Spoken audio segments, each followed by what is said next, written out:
Syafi'i rahimahullah, dan berkata Imam Syafi'i rahimahullah, apa kata beliau? Ma syabi'atu mundu sita asyrata sanatan. Masa itu saya tidak pernah kenyang. Tidak pernah kenyang. Sejak 16 tahun. Jadi beliau itu sejak usia 16 tahun udah nggak pernah kenyang kalau makan. Oh, Ya. Masya Allah. 16 tahun itu tamatan SMP, nah segitu usia segitu udah perutnya nggak pernah diisi penuh, alias rajin puasa. Kayak Bu Yadingati umur 9 tahun udah puasa dah sampai apa? Kecuali 5 hari aja, hanya mutasyrik sama itu. Kalau kita kenyang terus. Balikannya. Apa? Kenapa beliau tidak pernah kenyang? Perutnya tidak pernah kenyang. Lianna syaba yuskilul badana wa yuqassiyal qalba wa yuzilal khaqalata wa yujliban nawma. Karena kenyang itu, perut kenyang yuskilul badana itu memberatkan badan kita jadi berat. Diajak ibadahnya, diajak ngajinya abot berat. Bukan soal gendut, soal kurusnya, soal makan kenyangnya itu. Walaupun gendut kalau sering puasa, ya. Jadi bawaannya berat. Kalau perut selalu apa? Berat apa? Berat di bawah ngaji, di bawah ngajarnya berat, di bawah baca Qurannya berat. Wa yuqassiyal qalba, dan mengeraskan hati kita jadi keras, nggak gampang terima nasihat, mental nasihat, nggak masuk nasihat. Jangankan nasihat ulama, nasihat Rasul aja nggak mempan, nasihat Allah aja nggak mempan, mental. Wa yuzilal faqanata, dan menghilangkan kecerdasan. Kan Imam Syafi'i terkenal cerdas kan? Waktu dia masih ngaji di Mekah, dia mencatat. Dulu kan belum ada kayak kertas kayak gini. Omongan gurunya di tulang, di telapak korma, sampai kamarnya penuh dengan catatan ilmu. Ilmu itu ibarat buruan, catatannya adalah itu ibarat ahli. Jadi kalau kita nggak catat, hilang. Kalau ngaji sih ingat, begitu celaka dari majlis, hilang. Kalau nggak apa, maka kita lihat buku itu banyak curator ya, dia katanya malu. Tapi lama-lama penuh di kamarnya. Lah kalau gini caranya nanti gimana? Akhirnya dihafal oleh bersatu-bersatu, yang menghafal di dua kosong. Jadi memang Imam Syafi'i terkenal cerdasnya, hafal uang. Nah itu kekuatan itu dari mana? Dari sering lafal. Karena kalau kenyang menghilangkan kecerdasan. Wajriban nauma, dan menarik untuk tidur. Kalau kenyang itu bawaannya mau ngantuk aja ngantuk. Karena apa? Karena hawa makanan itu naik, menguap, menekan saraf otak, nanti melenggut. Saya bisa. Maka zaman dulu kita ngaji itu sambil kopi di samping itu. Saya ngaji bisa 5 kali, 6 kali, 7 kali. Saking supaya kadang-kadang capek, kadang-kadang laga, apa aja bedanya. Padahal itu kalau kita sering puasa enggak, ya, karena kita jarang puasa, ya, bawahnya kan. Wa yudhifu sahibahu anil ibadah, dan melemahkan si kenyang tadi, melemahkan sahibahu pemiliknya anil ibadah untuk beribadah. Malas bawaannya kalau bertapa. Ini belum ditinjau dari segi kesehatan, belum ditinjau dari segi ekonomi, ditinjau dari sudut spiritual. Itu kenyang itu bikin sedikit malas, bikin kecerdasan kita tumpul. Fandur ila hikmatihi fi dzikri afati syar'a, maka lihatlah, pikirkanlah ila hikmatihi, kepada hikmahnya beliau. Yang hikmah maksudnya hikmahnya Imam Syafi'i fi dzikri afati Syafi'i, di dalam menerangkan, menyebutkan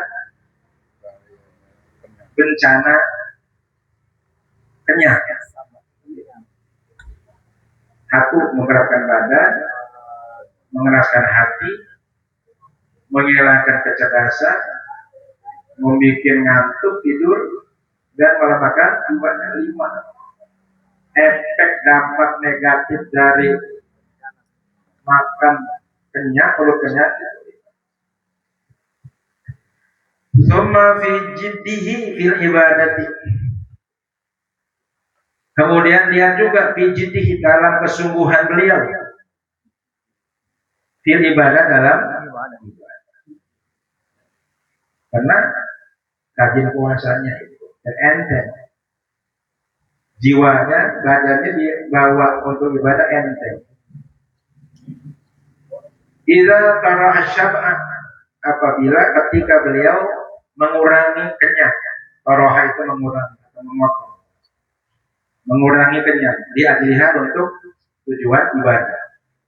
Jadi kalau kita mau enjoy ibadah, makan jangan kenyang-kenyang, lebih-lebih kalau sering di bawah, apalagi bulan Maulid. Nah, ini waktunya yang tepat untuk kita mujahadah puasa.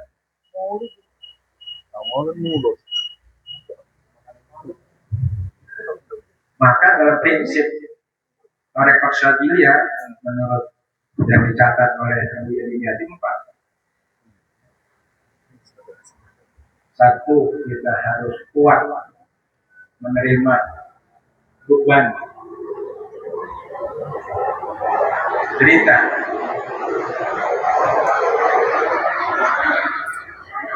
yang dihadapi oleh manusia, istimewa azab. Kedua, ngurangin makan minum,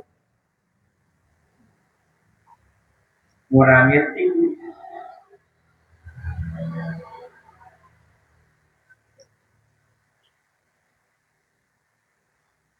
Itu diantara prinsip-prinsip Tarekat Syadziliyah: ngurangin tidur, ngurangin makan minum, ihtimam wa azab.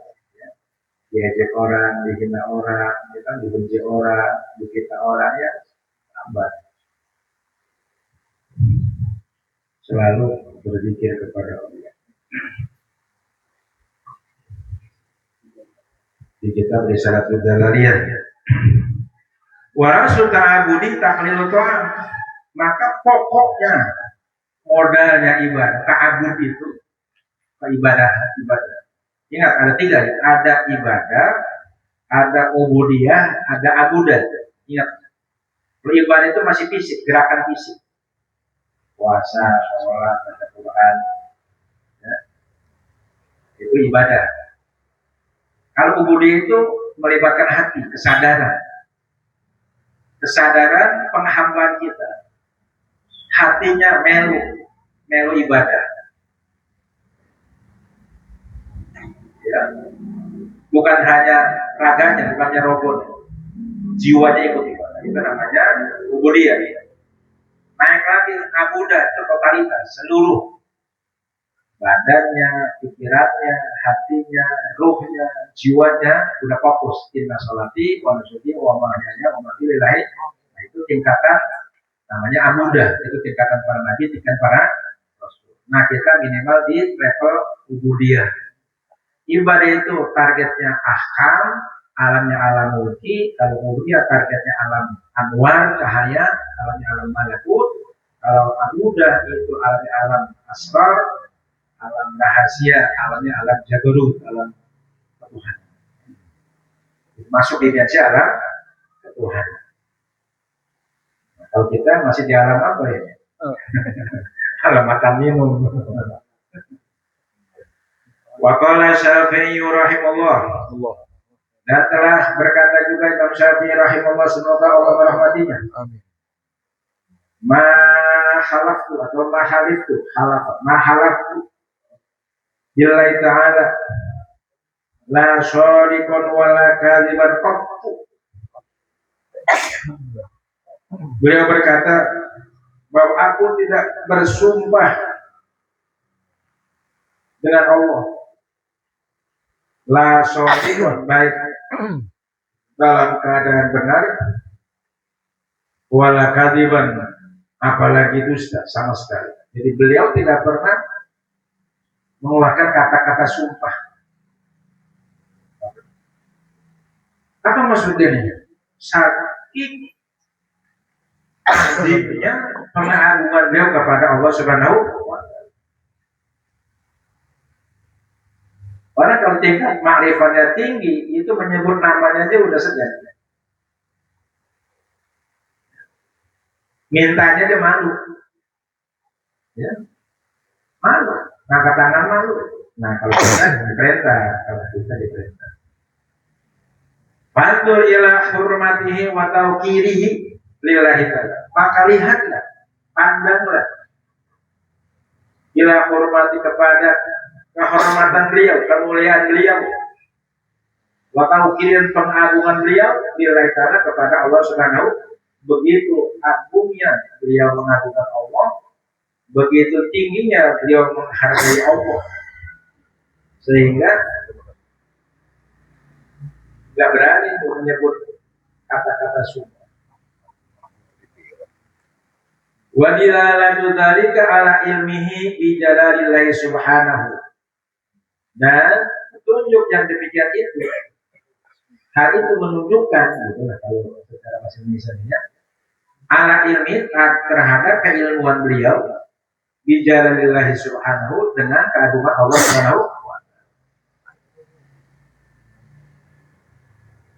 Kenapa? Karena sudah betul-betul makrifat mengenal kepada Allah sampai tingkatan hakul yakin. Apa? Iman hakiki. Kalau kita kan baru ilmu yakin aja masih goyang. Waswila Syafi'u radhiyallahu anhu an mas'alatin fasakat. Dan takoni sopun Imam Syafi'i pernah ditanya, Imam Syafi'i pernah ditanya radhiyallahu an mas'alatin, dari satu masalah. Imam Syafi'i pernah ditanya dalam satu fasakat, beliau ini nggak jawab. Kenapa? Nggak jawab. Padahal beliau kan seorang pendiri mazhab, orang mujtahid mutlak. Tapi nggak sembarangan, nggak serampaknya ketika ditanya sama itu. Sampai ditanya, oh iya, nggak jawab. Wakilah lahu, dan ditanyakan kepada dia, ditanya dia, ala tujibu rahimakallah, mengapa Tuhan tidak menjawab rahimakallah, semoga engkau dirahmati Allah, kenapa enggak jawab? Faqala, lalu beliau menjawab, hatta adri al-fadla fi syuhudi au fi jawabi.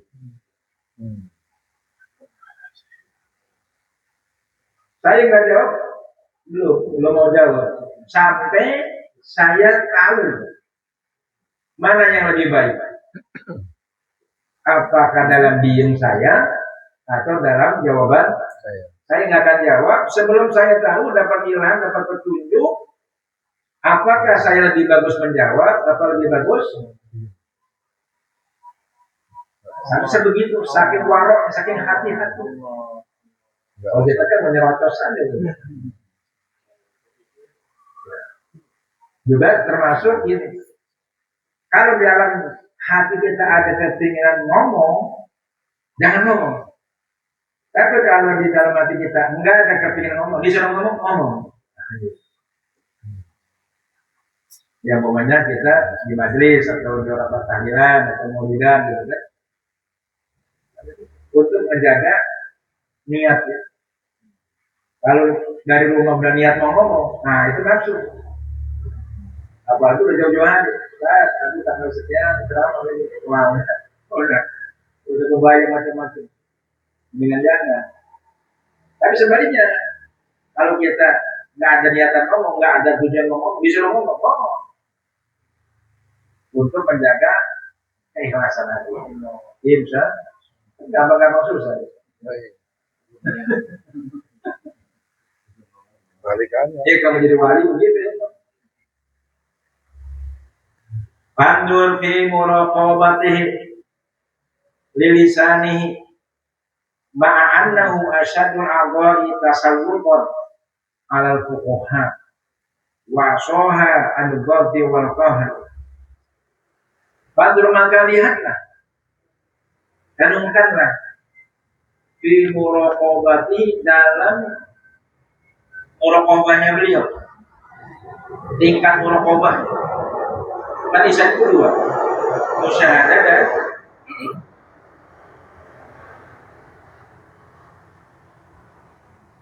apa itu musyahadah? Menyaksikan. Kan agama Islam itu tiga isinya. Islam, iman, ihsan. Ihsan isinya dua. Ka'annaka tarahu.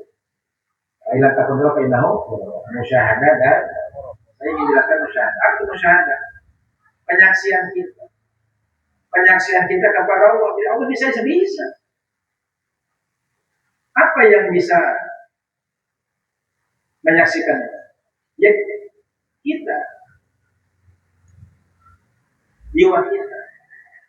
Kan waktu dia alam azali, Allah sudah mempersaksikan dirinya.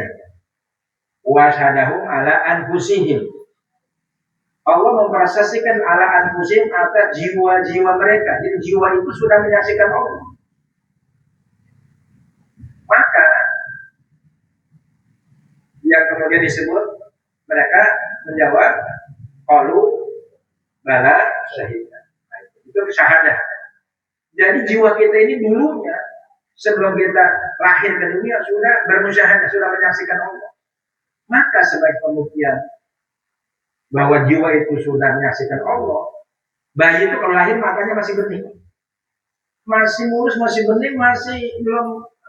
Coba aja lihat mata bayi kan jernih bening, karena dia masih terpesona, masih terbawa itu.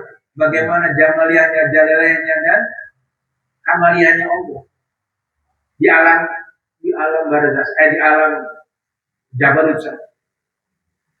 Walaupun sudah masuk alam rahim, alam dunia masih, tapi kemudian setelah di dunia kan diperkenalkan tuh, oh ada rumah, ada orang tua, ada anak, ada mobil, ada lama-lama matanya jadi lupa. Baik.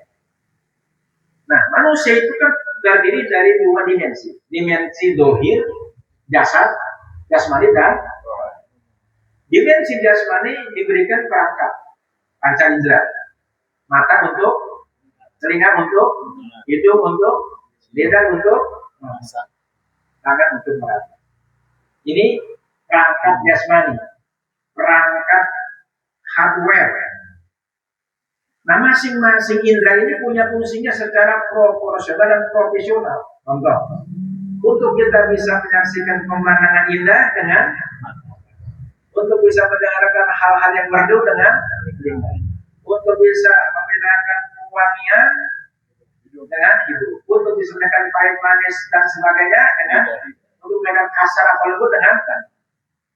Pertanyaannya, bisakah kita membedakan aroma minyak wangi harum atau tidak dengan mata? Tidak bisa. Bisakah kita menggunakan suara merdu dan tidak merdu dengan hidung? Tidak bisa. Jadi masing-masing ada objeknya, ada fungsinya. Makasih. Ada fungsinya secara proporsional dan profesional. Nah, jadi mata ini untuk mendeteksi keberadaan materi, keberadaan duniawi. Ya. Mulai dari pemandangan, kemudian keindahan suara dan aroma dan sebagainya. Oke. Itu perangkat jasa. Nah, sementara rohani kita ada perangkat juga. Ada organ juga apa? 4. Akal, hati, ruh, jiwa. Kalau pikiran itu kerjanya hati, kerjanya akal. Jiwa. Ya. Jiwa. Nah, pertama akal. Akal fungsi berpikir.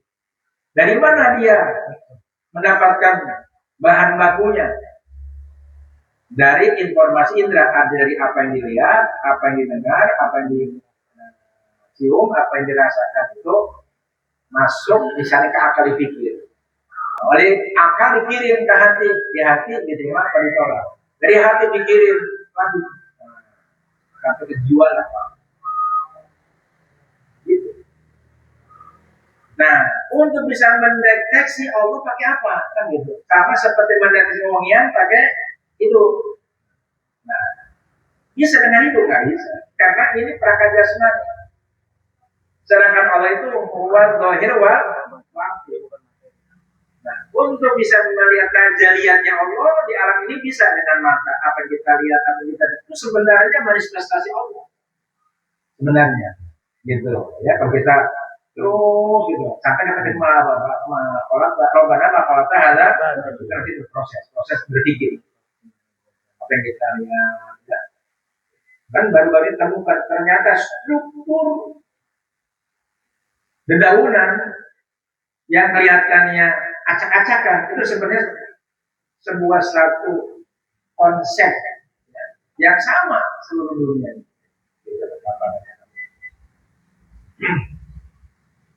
Nah, apakah bisa deteksi Allah itu? Yang bisa melihat alatnya sama seperti dengan apa kita bisa merasakan manis atau pahit? Dengan lidah. Kita singkat saja. Dengan apa kita bisa merasakan keberadaan Allah? Kan gitu. Garam tahu garam? Asin. Kata siapa? Saya. Nah, kata kita. Kenapa kita berani mengatakan bahwa garam itu asin? Sudah merasa. Nah, asin itu dimanapun ada, oh ini asin, ini asin. Entah di ikan, entah di sayur, entah di daging. Pokoknya kalau ada rasa asin, ini asin. Nah, gitu. Ada rasa asin, jadi rasa itu. Ada di garam, ada di mana-mana. Ini nggak akan tertipu. Ketika kita merasakan asin, nah, di bubur asin, di sayur ada asin. Jadi asin itu bisa berada di mana saja. Dan ini bisa deteksi dengan lidah. Jelas. Jadi kita berani mengatakan asin itu kita sudah merasakan asin itu. Itu namanya hakul yakin. Kalau bilang katanya, kalau bermega lihat itu namanya. Nah, keyakinan kepada Allah itu harus seperti keyakinan kita kepada asinnya garam, rasa asin yang sudah kita rasakan. Pertanyaannya, sudahkah kita merasakan keberadaan Allah? Dengan apa? Dengan jiwa. Jiwa itu punya pintu, pintunya hati. Nah, kita tidak mungkin bisa masuk ke dalam rumah kalau pintunya tertutup, apalagi terkunci. Tertutupannya nggak bisa, apalagi tertutup. Nah, hati kita tidak bisa, atau jiwa kita tidak bisa merasakan keberadaan Allah, nangkep rasulnya Allah. Kalau pintu hatinya sebagai ruangnya tertutup, terkunci. Apa yang menutup hati kita? ego, sombong, benci, dendam, termasuk cinta dunia. Singkirkan dulu gitu. Nih, ya itu ada itu. Paham ya?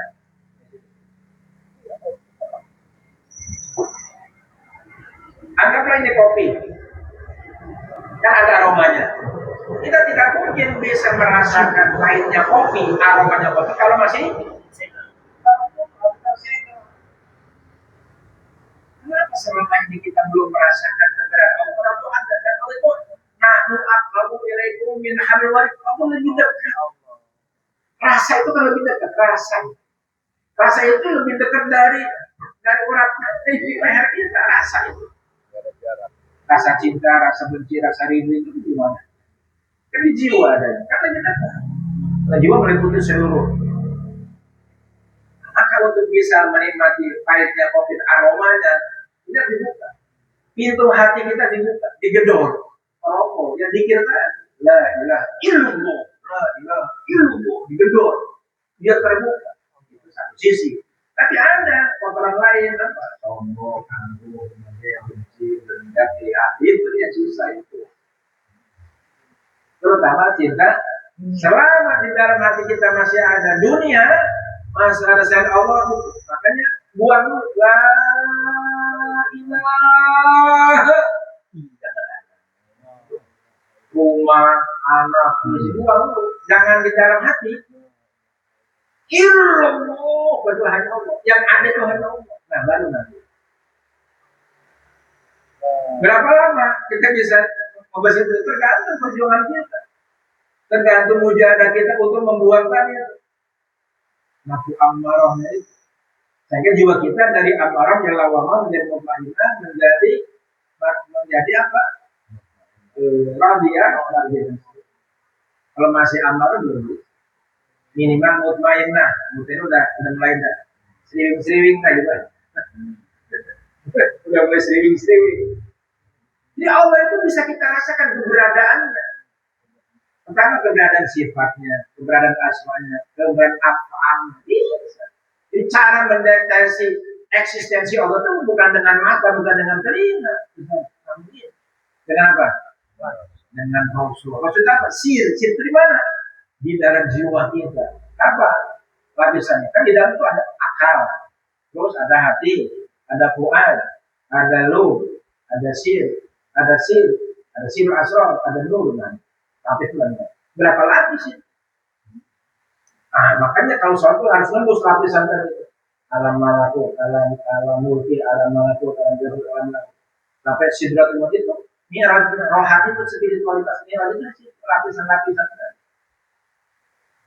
Makanya as-sholatu mi'rajul mu'minin. Menembus alam-alam tadi. Bukan terbang, bukan. Jiwa kita yang mengalami peningkatan kualitas. Gitu. Untuk mendapatkan minyak dari kelapa dia apa dulu? Batoknya dikupas, kelapanya diparut, diperas, digodok. Nah, baru jadi santannya digodok, baru minyaknya. Jadi prosesnya apa? Jadi syariat itu.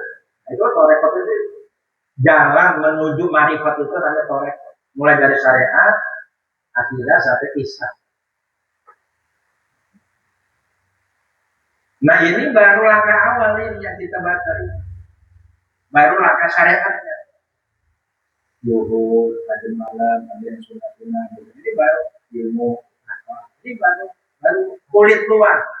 Baru sabuk yang baru kita, belum batok, belum kelapanya. Ada kulitnya, ada batoknya, ada kelapanya. Belum sampai kelapa, baru sabuknya aja kita udah ribet.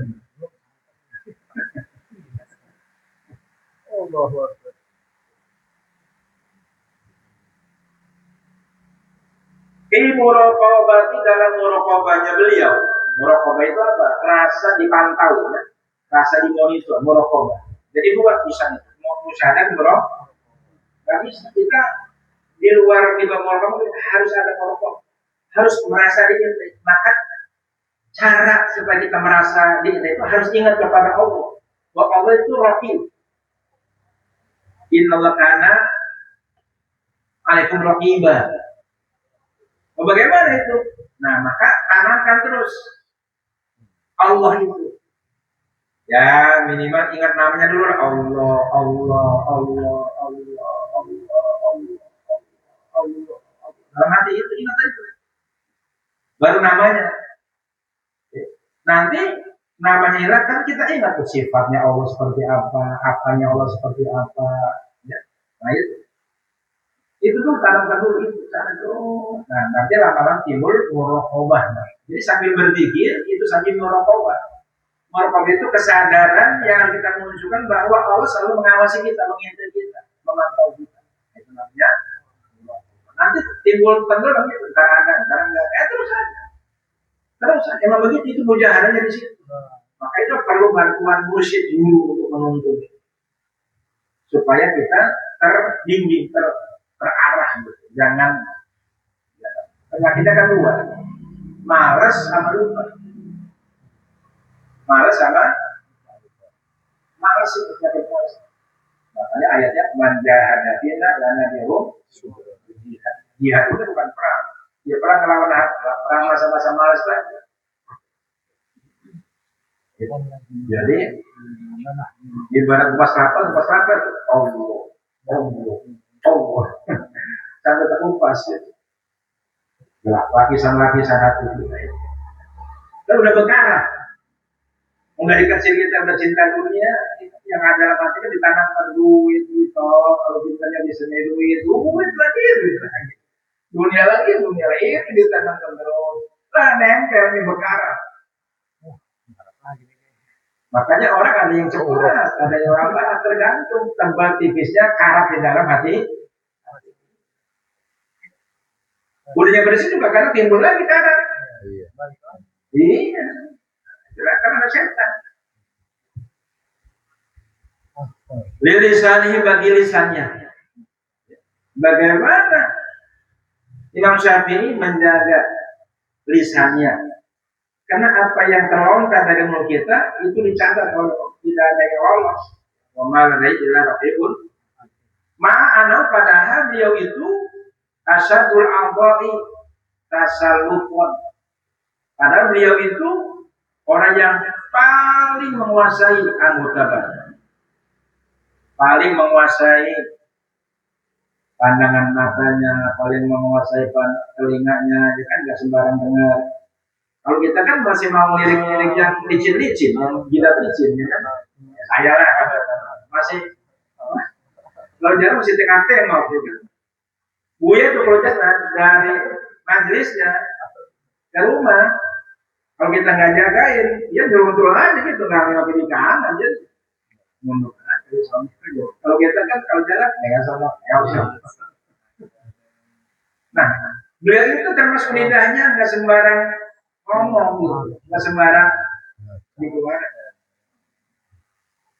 Orang yang paling menguasai anggota alal fuqaha di antara atas kefakihan secara mendalam. Wa'soha dan paling menjaga aksoh itu anil ghabti wal fahri daripada aghabat mengikat. Kalau tidak menguasai, nggak ada lagi orang yang begitu kuat mampu mengendalikan mulut, tangan, kaki dan mulut. Buktinya itu nggak gampang mau jago. Wabi yastadinu dan dengan ini yastadinu menjadi jelas, menjadi nyata karena bahwa beliau karena gaya cakaranmu adalah tidak pernah berbicara, walau sekutu dan tidak pernah diam, illa kecuali linail fadli untuk memperoleh keutamaan, wakala bisawak dan mencari. Jadi dia mau ngomong kalau di omongan itu ada paham, kalau di omongan itu ada anugerah. Kita belum bisa melihat. Jadi orang-orang alama itu kalau nggak ditanya nggak mau. Karena ini berharga gitu. Kalau kita kan banyakkan rokok. Ya, ini pas Mas Syafi'i ya. Nah, kita tahu gitu ulama-ulama tuh sebegitunya loh ngejaga anggota badan, ngejaga lidahnya, ngejaga makannya, ngejaga tangannya. Segitu-gitu ada orang yang melecehkan Mas Syafi'i, ya lo, siapa lo gitu. Masya Allah.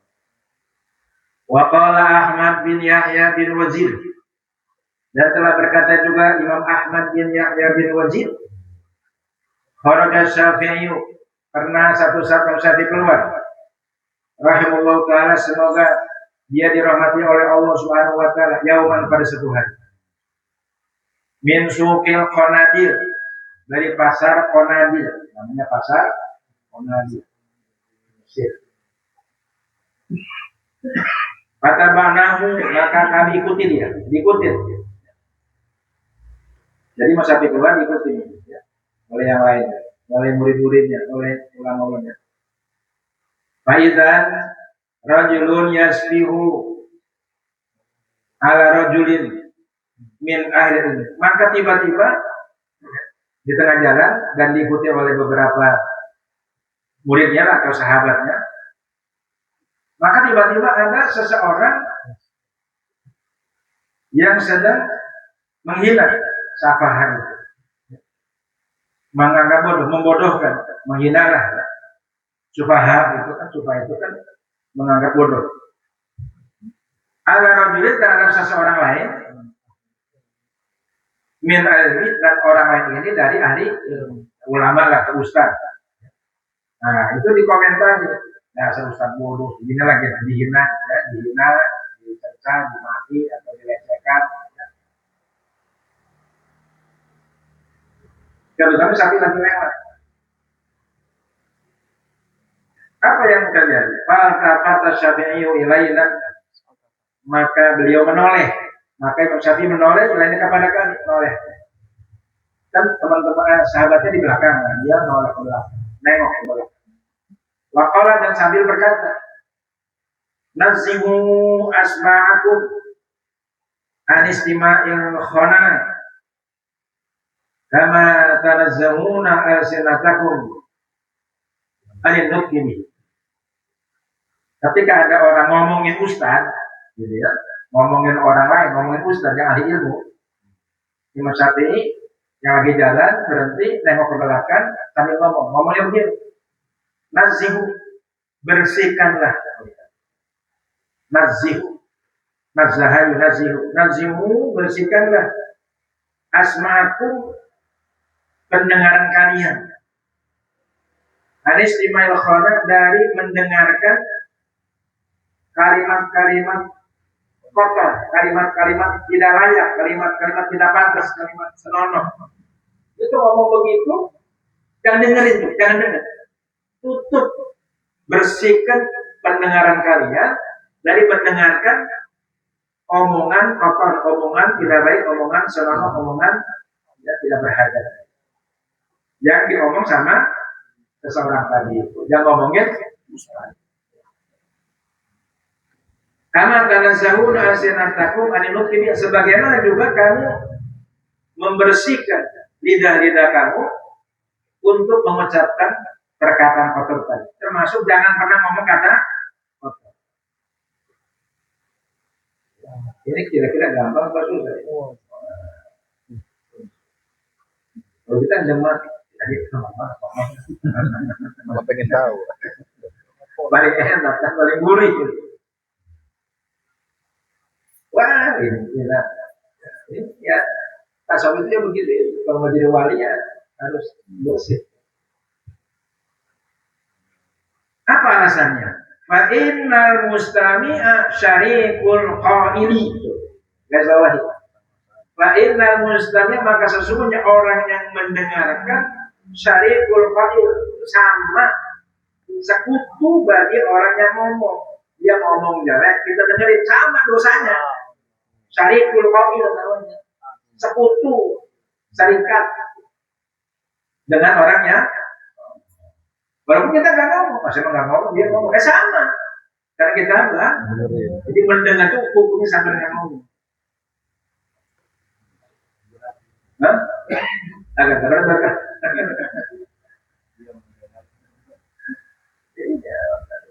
Kalau kita ngukur ke kita belum apa-apa, belum jadi, belum. Walaupun kata orang kiai atau ustaz belum. Segitu itu ada orang ngecengin Imam Syafi'i sama, dia belum kenal siapa belum ngaji.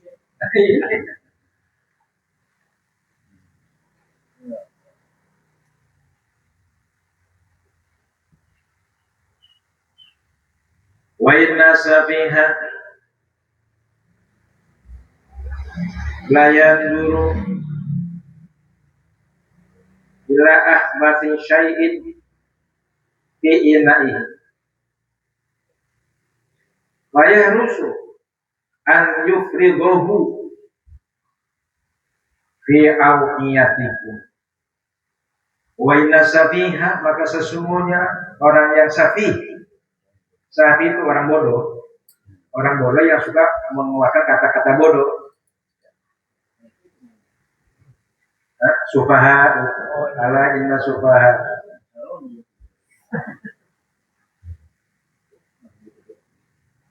Lian buruk,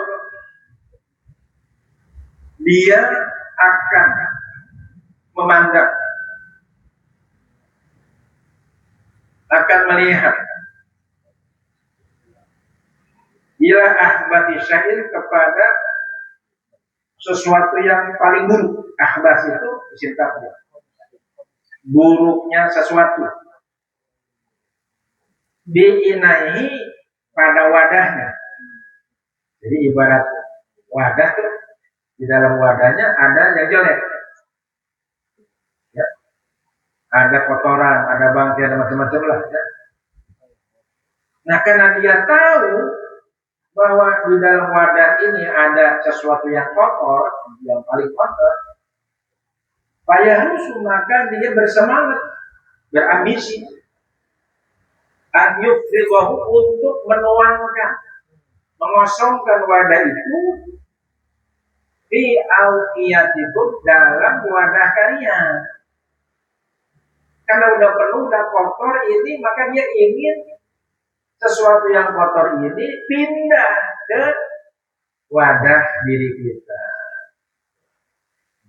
Masa kita mau dikasih sesuatu yang kotor, yang jelek? Terlalu bodoh. Kalau kita mah dengerin gitu maksudnya. Itu sama aja, dia lagi nuangin bangke, nuangin nanah, nuangin sesuatu yang kotor ke diri kita, sama kita, ke telinga kita. Masa mau? Iya, dengerin, maksudnya jadi nerima gitu. Itu aja. Nah, enakan dia.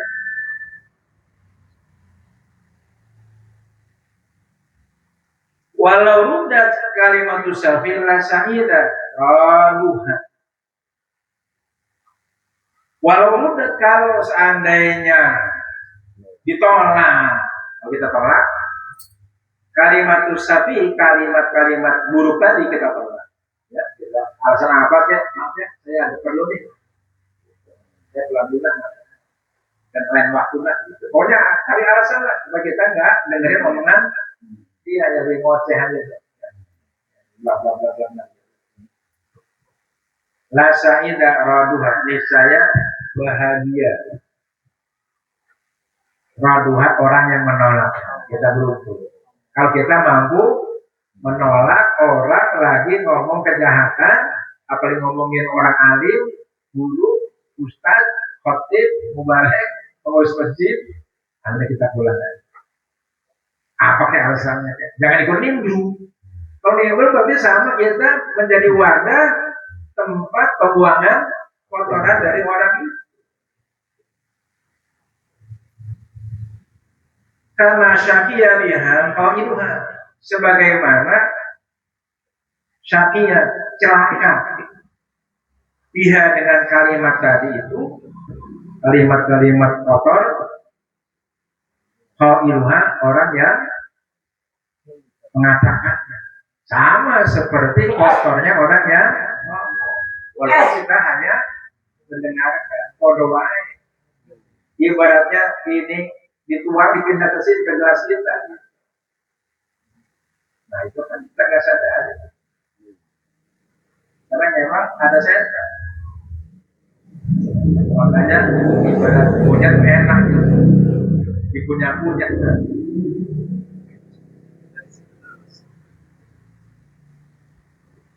Wakala Syafi'i radhiyallahu anhu, dan berkata juga Imam Syafi'i radhiyallahu anhu, semoga Allah meridainya,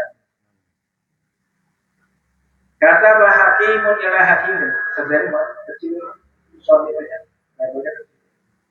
Kalau kita tengokin ya, tengok.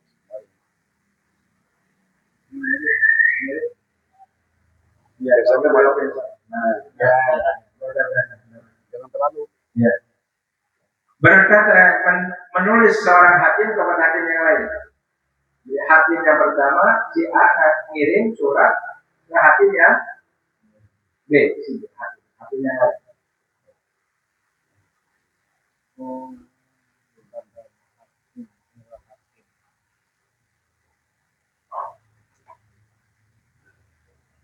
Qad utita ilman wala tudanis ilmaka bidulmatil dunub fatabaqatil dulmati yawma yas'alul ilmi binuri ilmi.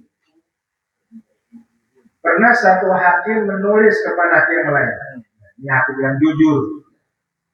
Kalau di Cina itu dulu zamannya dinasti Song ada hakim yang sampai sekarang terkenal hakim Gao Cek. Tapi dia dapat tanda di jidatnya bulan sabit. Hakim yang paling jujur, yang pernah takut kekuasaan yang memiliki dengan kekayaan. Namanya hakim Gao Cek. Dulu tahun 70-an pernah ditayangkan di televisi. Nah, saya senang tuh kasus-kasusnya. Orang yang nonton film paling bagus,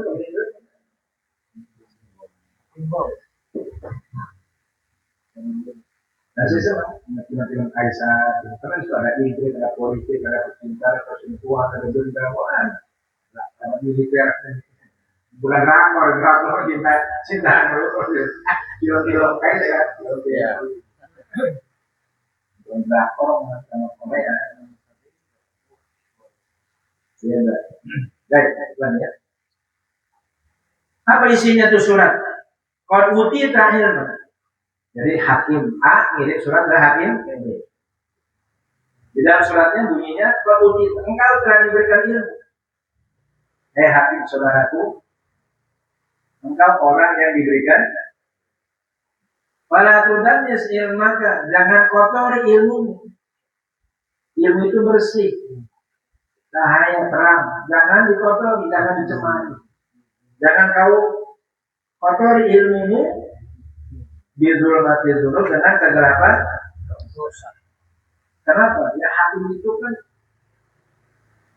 ada hakim. Nah, yang masuk surga, ada hakim yang masuk. Maka tuh Abu Nuwas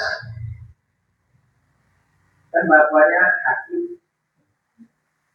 Ketika mau meninggal, dipesan ke Abu Nuwas, kalau nanti cium telinga saya.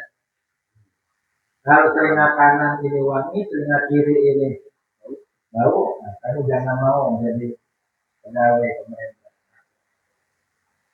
Karena hakim kan dengerin gini. Hakim itu hubungi aku kalau ingin menang.